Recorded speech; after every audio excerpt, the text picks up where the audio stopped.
Bonjour à tous et bienvenue dans Paris Studio. 10 ans déjà depuis ce moment historique où 196 partis ont scellé à Paris un accord universel sur le climat. Ce 12 décembre 2015, le monde retenait son souffle avant d'applaudir un succès diplomatique sans précédent, la signature de l'accord de Paris. Aujourd'hui, alors que les défis climatiques s'intensifient, nous allons revenir sur cet héritage. Quelles étaient les coulisses de cette négociation marathon? Comment juger l'accord de Paris une décennie après? Et surtout, l'accord de Paris reste-t-il pertinent à l'heure où la planète franchit chaque mois des records alarmants? Laurent Fabius sera notre invité pour cette émission spéciale où il sera question des leçons du passé et des combats climatiques à venir. Bonjour Laurent Fabius. Bonjour. Et merci de nous accorder cet entretien, vous qui êtes l'artisan de ce moment historique.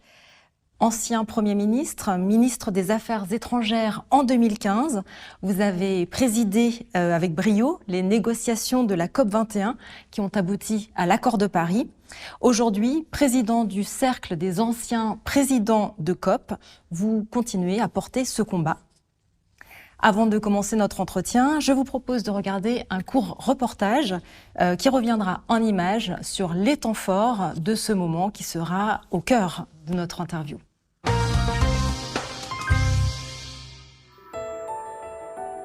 « 2015. À l'issue de la COP21, 195 pays signent un accord historique, limiter le réchauffement climatique bien en dessous de 2 degrés, idéalement à 1,5 degré par rapport à l'ère pré-industrielle. L'accord de Paris entre en vigueur l'année suivante, le 4 novembre 2016, mais 10 ans plus tard, la réalité s'annonce plus complexe.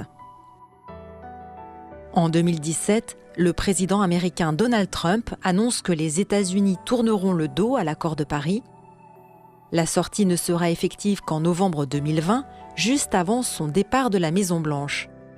Son successeur, Joe Biden, signe dès son investiture le décret réintégrant l'accord, envoyé à l'ONU le jour même. Les États-Unis y sont officiellement de retour un mois plus tard. En 2024, les émissions mondiales liées aux énergies fossiles établissent un nouveau record à 37,4 milliards de tonnes. Après une brève accalmie due à la crise sanitaire, 9 ans après l'accord de Paris, la courbe des émissions mondiales n'a pas encore commencé à s'infléchir. L'année 2024 entre dans l'histoire comme la plus chaude jamais enregistrée, avec une température moyenne dépassant de 1,5 degré les niveaux pré-industriels. C'est le seuil symbolique qui avait été donné par l'accord de Paris comme le niveau à ne pas dépasser dans le meilleur scénario. D'après les estimations récentes, les engagements actuels des États conduiraient le monde vers un réchauffement compris entre 2,7 et 3 degrés d'ici la fin du siècle. Les scénarios les plus pessimistes en cas de maintien des tendances actuelles évoquent même une hausse dépassant 3,5 degrés. Le niveau moyen des océans a augmenté de 24 cm depuis 1900. Ce phénomène, causé par la fonte des calottes glaciaires et la dilatation thermique des océans, s'accélère. Les scientifiques estiment que la hausse pourrait atteindre 1 mètre d'ici 2100 dans les scénarios les plus défavorables, avec des conséquences irréversibles pour les zones côtières. Le 20 janvier 2025, Donald Trump, de retour à la Maison-Blanche et fidèle à ses positions, annonce le retrait des États-Unis de l'accord de Paris. La procédure officielle est engagée une semaine plus tard. Conformément aux règles de l'accord, cette décision prendra effet en janvier 2026. La conférence climatique prévue en novembre 2025 au Brésil se tiendra dans ce contexte préoccupant. Ce sommet représentera peut-être la dernière chance de relancer une dynamique collective avant que le seuil de 1,5 degré ne soit durablement franchi. La réponse se fera attendre jusqu'au 21 novembre, date de clôture des négociations. La conférence de Paris sur les changements climatiques s'est tenue du 30 novembre au 12 décembre 2015. L'enjeu était considérable puisque ce n'était pas une COP ordinaire, si j'ose dire. 2015 était l'échéance fixée pour conclure un accord universel permettant de limiter le réchauffement de la planète en dessous de 2 degrés. Pourriez-vous revenir sur cet événement et son importance ? C'était très difficile. L'objectif était d'arriver à fixer un délai où il n'y aurait plus d'émissions nettes de gaz à effet de serre. On est arrivé à cela, on a fixé l'objectif de 2050. Il fallait aussi donner des chiffres à ne pas dépasser. Et l'objectif était 2 degrés, de plus que la période pré-industrielle. Mais dans la négociation, en fait, on s'est aperçu que c'était 1,5 degré qu'il ne fallait pas dépasser. Il fallait aussi aboutir à un texte. L'accord de Paris, c'est un texte. C'est pas un texte romanesque. C'est un texte précis qui comporte 29 articles et 140 paragraphes de décision. Parmi ces décisions, le mécanisme le plus important, c'était que chaque pays doit délivrer ce qu'on appelle en français une contribution nationale, en anglais NDC, Nationally Determined Contribution, c'est-à-dire voilà les objectifs que je me fixe pour les 5 ans à venir, voilà comment je vais y arriver, et au bout de 5 ans, on fera un bilan de tout ce qui se passe. Bon. Et il fallait mettre tout le monde d'accord. C'était ça que c'est très difficile, parce que ce sont des mécanismes prévus par les Nations Unies, et dans ces mécanismes, il y a le fait que si un pays, même le plus petit, n'est pas d'accord, eh bien, ça échoue. Et donc tout le travail a été de mettre tout le monde d'accord, parce que les COP précédentes, souvent, avaient échoué. C'était la dernière chance. Et on y est arrivé. Alors vous avez dû concilier des exigences contradictoires et faire face, j'imagine, à de fortes pressions. Quelle a été l'étape la plus mémorable ou peut-être la plus difficile durant ces 15 jours de négociations ? Quel a été le moment le plus difficile ? C'est peut-être à la fin. Ça durait donc 15 jours. Et moi, j'avais adopté une stratégie en tant que président de cette COP, c'est-à-dire de parler à tout le monde, d'écouter tout le monde, et de produire un texte, parce que, en final, c'est un texte, qui soit le plus grand commun dénominateur. Et pour ça, nous avons travaillé jour et nuit. Nous avons tous perdu beaucoup de kilos, d'ailleurs. Il y a eu, dans mon souvenir, 3 textes successifs qui ont été élaborés. À la fin, il a fallu que je procède à des arbitrages. Et le dernier jour, qui était un samedi, c'était donc le 12 décembre 2015, j'ai proposé un texte qui était le texte final. Et j'ai dit aux délégués de tous les pays du monde, écoutez, on a beaucoup travaillé, voilà le texte que je vous propose. Si vous l'acceptez, bravissimo. Si vous ne l'acceptez pas, bon, ben, c'est l'échec. Mais je me suis aperçu qu'il y avait quand même quelques pays, je ne vais pas les nommer, qui étaient réticents. Or, s'ils avaient continué à être réticents, eh bien, ça ne marchait pas. Et j'ai dans le souvenir en particulier qu'il y en avait 4 ou 5 d'entre eux sur lesquels la France n'avait que peu d'influence sur ces pays. Mais le représentant chinois, qui était mon ami, le ministre Xie, avec lequel nous avons beaucoup travaillé, lui avait de l'influence sur ces pays. Et donc j'ai fait venir et je lui ai dit, écoute, encore une fois, la Chine, comme d'ailleurs à l'époque les États-Unis, l'Europe ont beaucoup aidé. Bon. Et je lui ai dit, écoute, voilà, ces pays, faut encore les convaincre. Est-ce que tu peux faire quelque chose? Il m'a dit, écoute, oui, je vais essayer. Bon, ça a duré 2 heures. Pendant ce temps-là, j'avais beaucoup d'autres choses encore à faire. Et au bout de 2 heures, il est revenu. Je me rappelle très bien, je vois ça. Moi, j'étais à la tribune, lui, il était dans la salle. Et il a fait. Quel souvenir personnel, justement, gardez-vous du moment où vous avez frappé ce fameux coup de marteau actant l'adoption de l'accord? Ben écoutez, j'étais très ému. On avait tellement travaillé pendant 15 jours, jour et nuit, que, évidemment, l'émotion, à un moment, ça vous gagne. Et ce qui était peut-être plus intéressant que ma propre réaction, c'est la réaction de la salle. Dans la salle, vous aviez des chefs de gouvernement, des chefs d'État, des ministres, bon, qui sont des personnes qui, d'habitude, ne sont pas très expansives. Mais elles se sont mis à applaudir, à crier, il y en avait qui pleuraient, etc. Et ça, c'était exceptionnel. Ça n'arrive quasiment jamais dans les réunions internationales.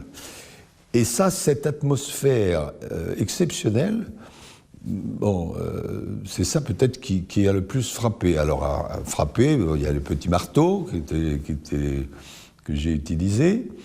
Et d'ailleurs, j'avais fait faire d'autres exemplaires de ce petit marteau par un artisan français, et j'ai envoyé des exemplaires de ce petit marteau à beaucoup de collègues qui m'avaient aidé, et en particulier à mes amis chinois.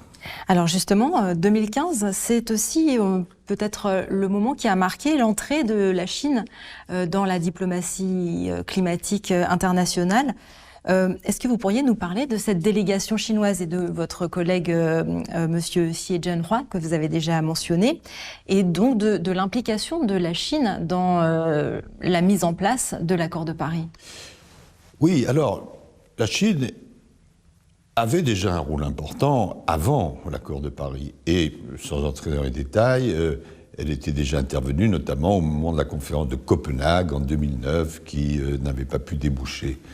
Et par son importance en général, et par son importance dans le cadre du climat, puisque la Chine, compte tenu de ses caractéristiques, était et est toujours le premier émetteur de gaz à effet de serre, il n'y avait pas d'accord possible sans la Chine. Bon.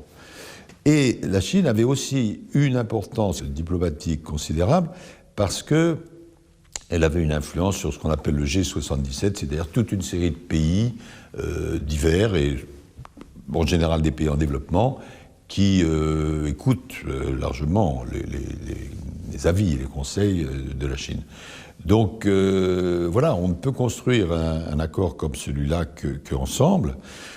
Alors évidemment, chaque pays a ses caractéristiques et, pas entrer trop dans la technique, mais il y a un principe qu'il faut respecter qui s'appelle, en jargon, le principe CBDR. C'est-à-dire qu'on a des objectifs communs, mais selon qu'on est un grand pays, un pays plus petit, selon qu'on est un pays très développé ou moins développé, il faut tenir compte de ces responsabilités différenciées. Et la Chine tient beaucoup à ce principe. Et donc, à tous ces égards, c'est ça l'intérêt et la difficulté de la diplomatie climatique, la Chine a eu, et a toujours, un rôle important, parce que, on en parlera peut-être, mais enfin, après la COP de Paris, il y a eu toute une série de COP, et maintenant, la nouvelle COP qui va intervenir, c'est au Brésil, à la fin de l'année. Alors avant d'en parler, oui, justement, on va revenir maintenant sur le bilan, 10 ans après. Oui. L'accord de Paris avait donc envoyé un message très clair sur la nécessité de sortir des énergies fossiles. Aujourd'hui, l'objectif des 1,5 à 2 degrés est déjà abandonné et on se dirige plutôt vers une trajectoire qui prévoit une augmentation des températures mondiales comprises entre 2,5 et 2,9 d'ici la fin du siècle, bien sûr. Est-ce qu'on peut dire que l'accord de Paris a échoué ? Alors, vous posez la question de manière brutale. Je ne la poserai pas tout à fait de la même manière. Je vais m'expliquer. Avant l'accord de Paris, la tendance était que l'augmentation de la température moyenne allait être de plus 4 degrés, voire plus 5 degrés. Après l'accord de Paris, et compte tenu des efforts qui ont été faits par les uns et par les autres, nous sommes entre 2,5 degrés et 3 degrés. Donc on peut dire que l'accord de Paris a été très positif, mais, il y a un énorme mais, 2,5 degrés ou 3 degrés, c'est beaucoup trop par rapport à ce qu'il faut respecter, qui est 1,5 degré ou 2 degrés. Et là, où j'ai un petit désaccord, et même un gros désaccord avec la formulation, c'est qu'on ne peut pas abandonner l'objectif de 1,5 degré ou de 2 degrés. Si on dépasse ces chiffres, ça veut dire, bon, l'accord de Paris a été très bien, mais le monde va être invivable.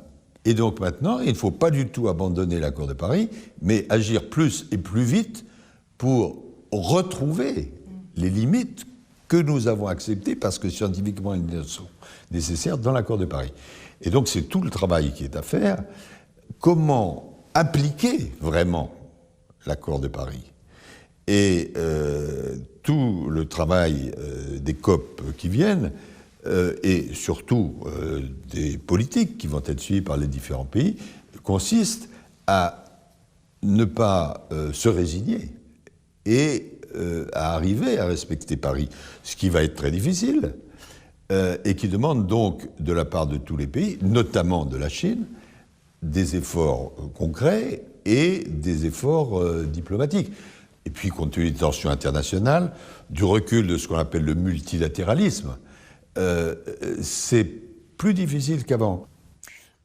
Le mécanisme des conférences onusiennes sur le climat est souvent critiqué, notamment en raison de l'absence de dispositifs réellement contraignants pour obliger les États à respecter leurs engagements. Oui, c'est une énorme question. Tout le travail qu'il y a à faire maintenant, et on y viendra peut-être, c'est un travail auquel je me suis attelé, c'est comment passer... Bon, l'accord de Paris, il est là, il est très bien, mais le problème maintenant, c'est l'application. Et là, les mécanismes actuels sont insuffisants. Et donc, il faut respecter l'accord de Paris, et la Chine y est extrêmement attachée, l'Europe aussi, la France aussi, et ils ont raison d'y être, mais trouver des compléments qui permettent non pas de redonner des objectifs, ils sont là, mais de mieux contrôler l'application. Alors aujourd'hui, parmi les défis qui se présentent dans la lutte contre le réchauffement climatique, il y a de nouveaux obstacles, en particulier l'annonce récente des États-Unis d'un nouveau retrait de l'accord de Paris. En quoi la politique américaine actuelle risque-t-elle donc de freiner le processus ? La décision qui a été prise par le président Trump est une décision qui a des conséquences négatives importantes. Compte tenu du fait que les États-Unis sont la première puissance économique aujourd'hui dans le monde, le fait que cette puissance, qui elle en même temps est émettrice de gaz à effet de serre, disent non, nous ça ne nous intéresse pas, on va développer le pétrole, développer le charbon, développer le gaz, etc., est évidemment un grand handicap. Et puis il y a un effet indirect, c'est que si on veut arriver à l'objectif fixé, 1,5 degré, 2 degrés, il faut que tout le monde s'y mette. Et il y a des pays qui sont réticents. Et évidemment, voyant le mauvais exemple des États-Unis, leurs dirigeants peuvent dire « mais pourquoi est-ce que moi, je ferai un effort alors que la plus grande puissance économique n'en fait aucune ?» Donc vous voyez, bon, mais il faut faire avec. D'abord parce que ce qui a été fait dans un sens peut être défait, peut-être, dans un autre contexte. Et puis, parce qu'il faut redoubler d'efforts. Mais c'est vrai que les conséquences sont négatives. Il faut le reconnaître honnêtement. Alors, on a parlé de l'importance de la coopération pour maintenir l'élan multilatéral post-accord de Paris, notamment justement face au désengagement des États-Unis. Est-ce que vous pensez que la Chine et l'Union européenne pourraient jouer un rôle de leadership justement dans la gouvernance climatique mondiale ? Je pense pas seulement qu'elles le pourraient, je pense qu'elles le doivent. Pour des raisons convergentes et diverses. Bon, l'Europe, parce qu'elle est faite de pays qui sont assez riches, et que si les pays riches ne montrent pas l'exemple, pourquoi voulez-vous que les autres, qui n'ont pas le même degré de richesse, suivent ? Donc c'est pas facile, parce que, évidemment, ça représente souvent des engagements financiers, alors qu'il y a beaucoup d'autres priorités aussi. Mais l'Europe a un rôle exemplaire à jouer. La Chine, elle le doit, ne serait-ce que parce que elle est une des plus grandes puissances, et puis elle est la puissance émettrice principale des gaz à effet de serre. Alors il y a eu une grande évolution à la suite de l'accord de Paris, c'est que ce qu'on appelle les énergies propres, les énergies renouvelables, se sont développées d'une façon extraordinaire et très positive. Et c'est la Chine qui est en tête et de très loin dans ce domaine. Et c'est une très bonne chose. Donc l'Europe et la Chine, pas seulement elle, mais elle en particulier, doivent montrer l'exemple. Il faut qu'elles montrent l'exemple et qu'elles avancent. On va regarder maintenant un peu plus loin dans l'année avec la COP 30 qui se tiendra à Belém au Brésil en novembre. Elle s'annonce comme une COP très importante, presque aussi importante que la COP 21 peut-être, puisque déjà elle marquera le 10e anniversaire de cet accord. Et puis les enjeux sont importants. Est-ce que vous pourriez justement nous rappeler les enjeux de cette prochaine COP brésilienne ? Oui, les enjeux, ils découlent un petit peu de ce qu'on a dit au cours de notre échange. C'est-à-dire, voilà, ça fait 10 ans que l'accord de Paris existe, il est extrêmement positif, il a permis des avancées considérables, mais il reste ce qu'on appelle en bon français ou en bon chinois un gap, c'est-à-dire un écart entre la situation actuellement prévisible et ce qu'il faudrait faire. Il faut que tout en respectant les objectifs de l'accord de Paris, on soit plus exigeant sur l'application. Bon. Et c'est ça, Belém. Et puis, il y a 2 questions, et il se trouve que les Brésiliens m'ont demandé justement de présider un cercle des présidents de COP qui vient d'être créé. Ces 2 questions, bon, elles sont immenses, donc je ne sais pas si on arrivera à les traiter, mais enfin, on comprend bien qu'elles se posent. La première question, c'est comment être plus efficace sur l'application. Et donc ça, c'est la première question. Comment implémenter, comment appliquer les choses. Et la deuxième question, qui est encore plus vaste, c'est la gouvernance globale du climat.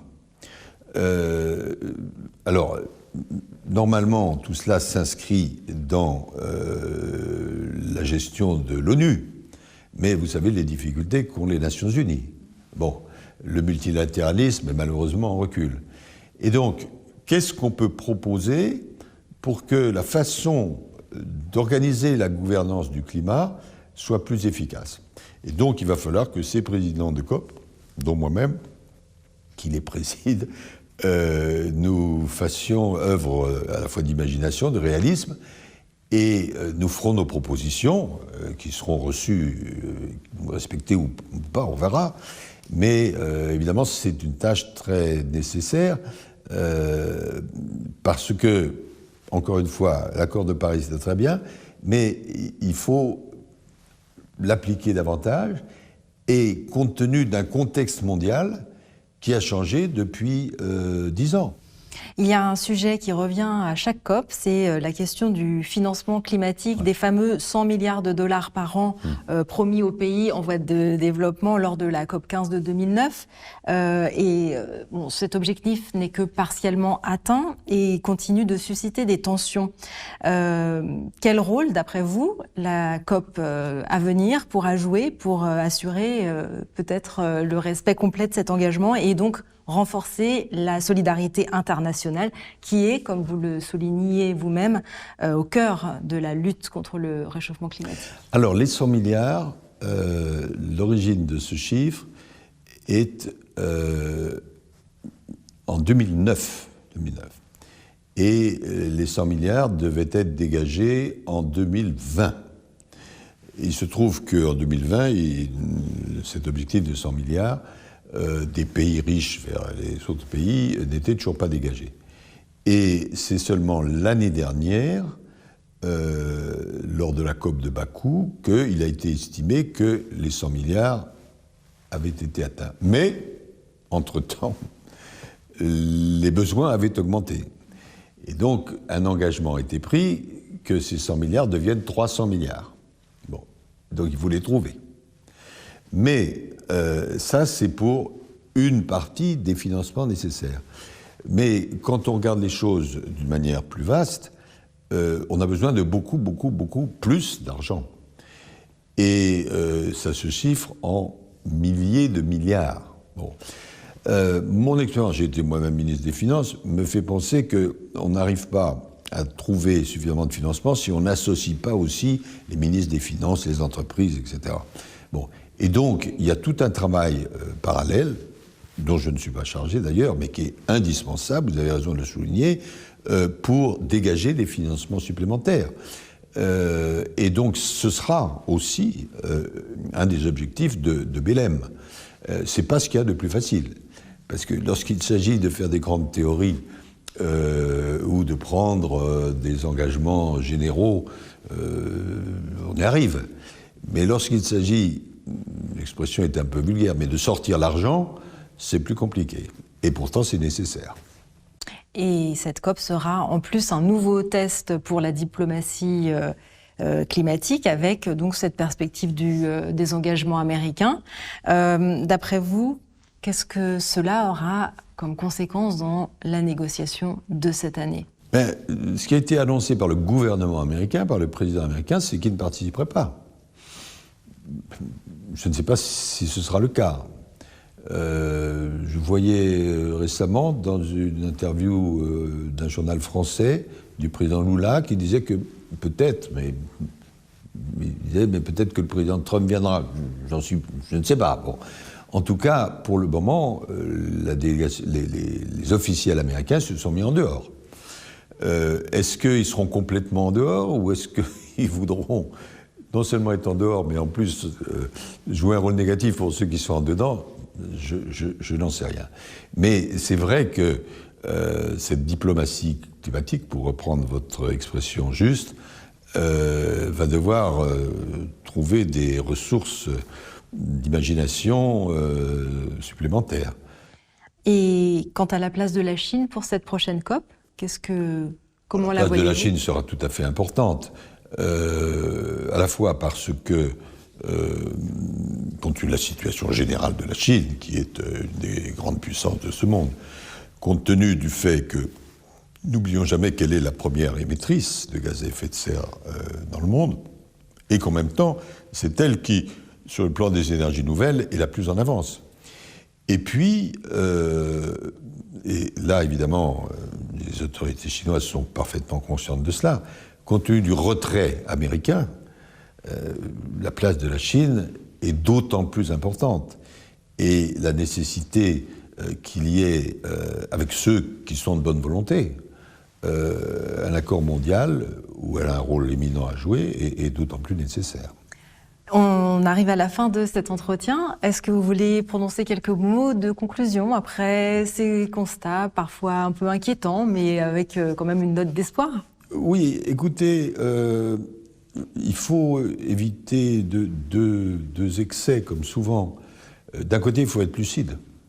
Bon, il ne s'agit pas de raconter n'importe quoi aux gens et de leur dire dormez, il n'y a aucun problème. Oui, il y a évidemment un problème qui est créé par l'homme.